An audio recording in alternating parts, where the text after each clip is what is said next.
guys, so if you're having a stressful day, this is the video for you. So sit back, relax, and bask in my misfortune as I tell you about the personal trainer incident. Quick warning, this story is slightly gross, so you might not want to eat while watching this. I'll put a spoiler in the description just in case. Also, don't feel too sorry for me. I know this is funny, so feel free to laugh. Here we go. After Christmas on my birthday, where I basically inhaled cake every minute of the day, I thought now would be the perfect time to get a little bit of exercise and join the gym. Again. Dan and I had a final indulgent Indian takeaway. Do you know one of those where you order every single thing off the menu? This is relevant to the story, by the way, so remember this. And we ate our weight in poppadoms and curry, ready to start our new healthy lives. Now, over time, I've realised that public classes and running outside and swimming are not for me because of the social interaction and the lampposts and the public nudity. So I decided I just wanted to run on a treadmill, listen to a podcast, and have some easy exercise. So I rang the gym and said, "Hi, is this the gym?" "Yeah, do you want to sign up to the Army Cannibal Yoga Burn Challenge?" "No, I'm good. I just want someone to give me a simple exercise plan and tell me how to use the treadmill and the cross-trainer machine." "Oh sure, yeah, we can do that. Leon, we'll see you tomorrow."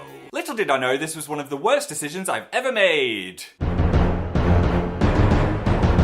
I woke up, I put on my best exercise gear, oversized Pokemon t-shirt, running shorts, novelty socks, cool shoes, and I headed down to the gym where I was greeted by Leon. Now imagine if Zac Efron and The Rock had a baby, it would be Leon. He was like a muscle machine. I swear he had muscles on his eyelids. Anyway, he floated over to me, because I assume people this perfect don't need gravity. And he said, "Oh, hey man, you're here for your gym induction, right?" "What? No, that is not what I asked for. I was wanting someone to give me a light exercise plan."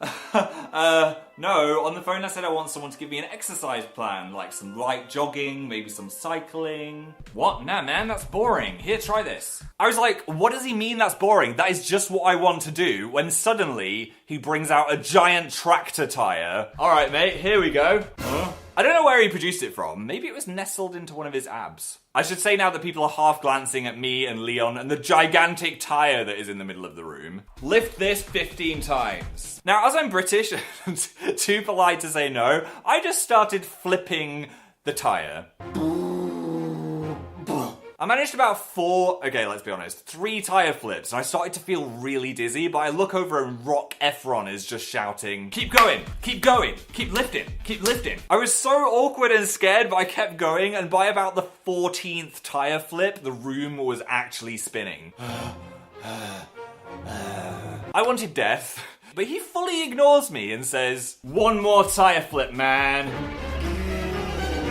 Well, there you go. Your warm-up is complete. That was the warm-up? That wasn't even the exercise?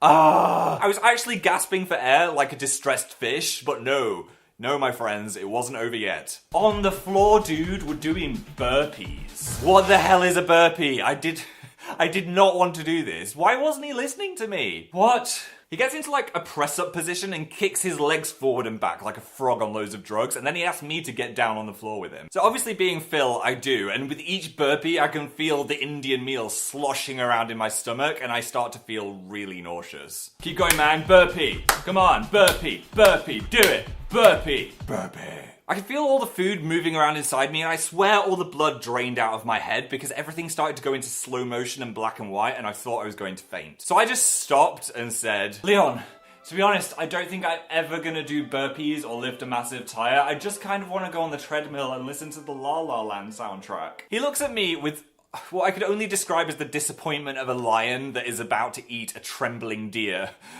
and finally says, "Alright mate, let's go do some running." Thank God for that. Literally, when I'm about to die, we're finally going to do something I actually want to do. So we start with a light jog, and I almost started to feel a bit better when suddenly he presses the speed to 10 and puts me on an incline, which is like climbing Mount Everest, and I start to jog furiously. I didn't really feel ready to exercise again, but at least he was explaining the different modes, and I was actually on a treadmill. I was running up it like an elephant that had just been born, but then suddenly I started to feel really queasy. Everything went into slow motion. I couldn't hear what Leon was saying anymore, and it was all blurring together, and I could feel the Indian food bubbling in my stomach. I was about to puke. Make no mistake, at this moment, the universe wanted me to barf all over Leon. Come on, Philly. Throw upon Leon. This was the plan all along. Now, this has been one of the most traumatizing mornings of my entire life, but no matter what, I was not going to throw up on the hunky personal trainer. So you know what I did next? I threw up in my mouth. Yes, I was sick in my mouth right there. I warned you it was gross. And then at that moment, I still can't hear Leon properly, and he asked me something which my brain interprets as a question. I had no idea what to do. He clearly asked me a question, but if I opened my mouth, I'd be sick all over him, so I kind of just stood there for an awkward 10 seconds with a mouthful of barf. It felt like 10 hours. And I decided the only thing I could do was swallow it. And I did. Wow. I was so horrified by this. So in the middle of him saying something, I just went, Leon, I have to go and do a leave. Huh? I stumbled off the treadmill, ran out of the room, and threw up in the gym toilet. And I looked in the mirror afterwards, and I swear I've never looked so pale. I was paler than this. I was like a light shade of green. I sat on the gym toilet floor for about a good 15 minutes, recovering emotionally and physically, and then I just left. I didn't say goodbye to Leon, didn't say goodbye to the receptionist. I just flew off into the sunset. He must have thought I was such a weirdo. Like, what was he even thinking about me? Some guy that doesn't know how to exercise turns up, does 1 minute of running, and then leaves with no explanation. I can't go back there now. I came home, sat in silence, and was traumatized for the rest of my life. And there we go! That was my personal training experience. Hopefully your day has been slightly better than that one. I think the moral of the story is, if you're super polite, don't do things you don't want to do. Or maybe it's, don't eat Indian food before going to the gym. Or maybe it's just don't ever go outside again. I don't know. It's probably all of the above. Feel free to leave your embarrassing exercise stories in the comments below and give me a sympathetic thumbs up if you enjoyed the video. What is a sympathetic thumbs up? Make this noise while you press the button. Aww. If you haven't yet, make sure you check out our gaming channel, as Dan and I have made like 5 videos in the last week, including this one. You have to really, it's like a toothpaste tube. Yeah. Start at the top, work to the bottom. So, you can subscribe to Dan and Phil Games by clicking down here, or Amazing Phil up here, and you can ding my bell, as then you'll get my community notifications on your phone. I'm having fun texting you at strange hours. And I hope you're having a treadmill-free day, and I will see you very soon. Goodbye.